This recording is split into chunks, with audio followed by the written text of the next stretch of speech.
Hello guys, this is Yara here, and today we're going to be talking about the top 5 best decks post Age of Overlord. Age of Overlord is around the corner, and I do believe this set will shake the format, and that's why I've compiled the top 5 best decks post Age of Overlord. So if you haven't already, please click that like and subscribe button. But now let's begin. So at number 5 we have Labyrinth. Labyrinth is going to get Arius, the Butler. It's going to make it easier for the Labyrinth deck to turn 0 Eradicator you, because it allows them to special summon from hand or set a trap card from hand. So if they open something like a Eradicator Epidemic Virus, then they can just like Ku Klok you and then turn 0 Eradicator you, or turn 0 Dimensional Barrier you. So some of the plays are gonna get pretty disgusting because it facilitates the whole like unfairness of the deck, right? Before, you have Lovely, you have Lady, you have Ariana, you have Ku Klok, all these cards that are pretty broken, right? If you open well enough, but it still needed that turn 0 madness where, like, yeah, sure, they're good going first because it's a trap deck, but now they're gonna be a turn 0 deck, right? Where they're gonna be able to play even when they don't win the die roll. They're gonna be able to play during your turn. So this deck is gonna get pretty scary. And the fact that Konami refuses to ban cards like Eradicator, Epidemic Virus, or Dimensional Barrier is what makes this deck super scary. That's why I have Labyrinth as the top 5 deck. So now for the number 4 deck, we have Rescue Ace. Rescue Ace is gonna get easy access to Hydrant, and I'm sorry for your wallet, just look at the price of Hydrant, absolutely bananas. So yeah, the whole Diabolus cards and the Sinful Spoil things makes it so that you're able to special summon or search Hydrant a lot easier. And Hydrant is the key of the deck, allowing you to search a monster, plus being able to activate its trap card or a quick play during the turn it's set, makes this deck very consistent. And with the field spell, being able to shuffle stuff from the graveyard or banish means that you're never gonna run out of resources. And this deck, all it needed was consistency because the engine is so strong. I mean, Turbulence being able to set 4, absolutely bananas. So that's why we have Rescue Ace as the number 4 deck. So now for the number 3 deck, we have Pearly.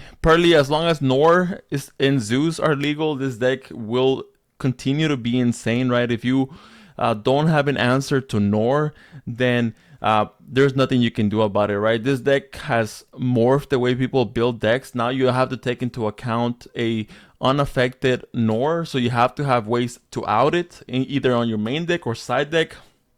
Makes it so that you have to go for lines to like go into Underworld of Goddess, or you have to like side deck a lot of Kaijus, or like Herald of the Abyss or XYZ Encore. You know, these cards that you don't really want to be using, but you're forced to use it because Nor forces you to use it. Plus, going second, Happiness being able to attack multiple times, attach multiple materials, make either a big Zeus or a big Nor. Pretty insane. So, and the fact that this deck almost never bricks, unless you're really unlucky, which I've seen some players that get really unlucky because you have so many starters, right? You have all the quick plays are starters. Lily's a starter, Pearly's a starter. My friend Pearly, like so many starters. They play Prosperity as well, just for even more consistency.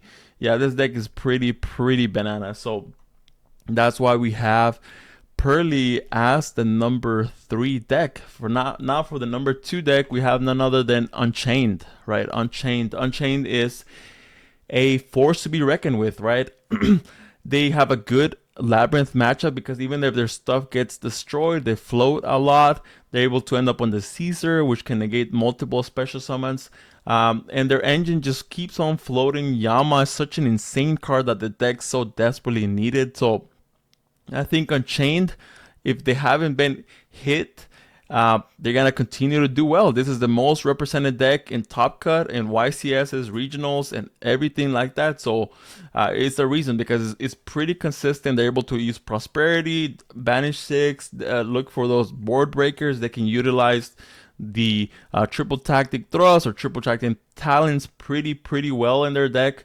A lot of them don't even run hand traps. They just run either board breakers or the talents cards. So Unchained will continue to rip apart the competition, because if your deck likes to destroy things, they want to get destroyed, right? So it's very similar to like other decks that when they get destroyed, they get benefit. So that's why we have Unchained as the number 2 deck. But before we get to the number 1 deck, I have some honorable mentions, so you're gonna want to stick around for this part. Honorable mention, we have Infernoble. Infernoble is getting an equip that makes it so that you no longer lose to Dark Ruler no more. The Angel Ring, you no longer lose to stuff like Dark Ruler no more, Droplet, Super Poly.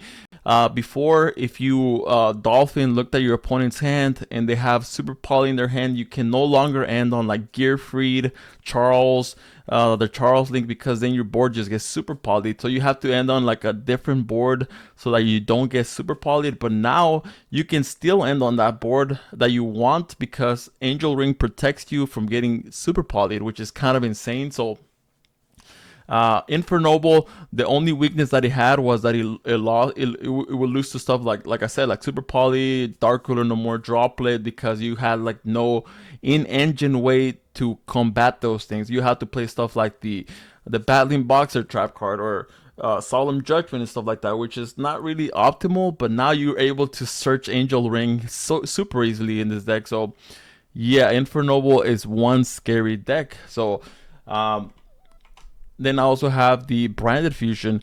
The branded decks, we're talking about like Branded Chimera, Bestial Branded. Those decks are very good, because if Branded Fusion resolves, you're in there, right? And you can play stuff like Cross Out Designator, Call by the Grave, you can play Talons, all these cards that will help you push through a Nash. So if your Branded Fusion resolves, you're in there. And the fact that a lot of people are cutting hand traps benefits you a lot, because you don't have to worry about getting ashed, right? And if you have Lost on the field, you can basically break any field, because your opponent can't even respond to your effects, right? So I do believe that the Branded Chimera variant, at least with the small package of the Chimera stuff, is the best way, because it makes it so that you're able to go for stuff like Dragoon, right? You're able to go for you're able to bait out the Ash a lot easier. You no longer rely on Branded Fusion resolving. So that's why we have Branded and all the variants as honorable mention. And we also have Manadium. Manadium is gonna get a Synchro 6 and a way to shuffle back banished stuff. So the Synchro 6 is so good in the deck, because a lot of the time you have to have a Synchro 6 on your Escher deck that was not really optimal. You had it there because if you have like a level 2 tuner plus like a Rim Heart,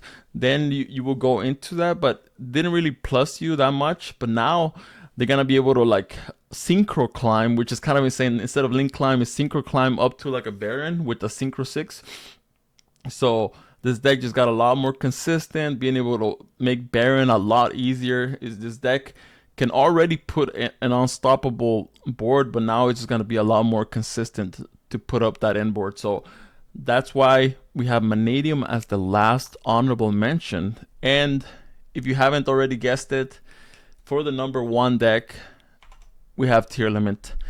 Tearlament is back, and it's scary, because this deck was just hiding in the shadows because of a Rise Heart. And now that a Rise Heart is out of the format, they came back. They're back again, because now with the horror stuff, they're able to mill a lot of things. They're able to even play the Diabella stuff and the Sinful Spoil stuff, being able to summon a level 1 Synchro Fire from deck, and just makes it so that this deck will become a lot more consistent, being able to mill a lot more things. The horror things makes it so that you can go for the Vampire XYZ rank 8 a lot easier, being able to mill 4 cards from each deck, then special summon 1. This deck is one of those decks that you don't really want to face if you're not ready for it, because they have multiple pushes. One hand trap doesn't do anything to it. The only hand trap that does stop it in its track is Shifter.